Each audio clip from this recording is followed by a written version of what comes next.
हज़रत इब्राहीम अलैहिस्सलाम की खिदमत में इज़राइल हाजिर हुए कब्ज़े रूह के लिए। तो पूछा किधर आए हो? कहा कब्ज़े रूह के लिए। कहा अजीब बात है, रब मुझे अपना खलील भी कहता है और तुझे कब्ज़े रूह के लिए भेज दिया। कभी ऐसा भी हुआ है कोई यार भी यार की मौत चाहे? वो मुझे खलील कहता है और तुझे कब्ज़े रूह के लिए भेजा। कोई यार भी यार की मौत चाहता है? कहा मैं तो हुक्म का पाबंद हूँ, जाके बारगाह इज़्ज़त में अर्ज़ कर देता हूँ। जिब्रील हाजिर हुए। कहा मालिक तेरे खलील के पास गया था, ये पैगाम है तेरे नाम। तो कहा मेरे खलील के पास फिर जाओ, मेरा सलाम दो और कहना कि कभी ऐसा भी हुआ है कोई यार यार को बुलाए और वो मिलने भी ना आए। तो रूह बेचैन होगी। कहा देर ना कर, अभी कब्ज कर दे।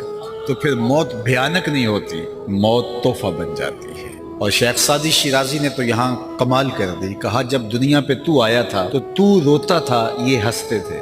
जिंदगी ऐसे गुजार के तू हंसता हुआ जाए, ये रोते रहते। ये नहीं कि रोता आया था रोता ही चला जाए।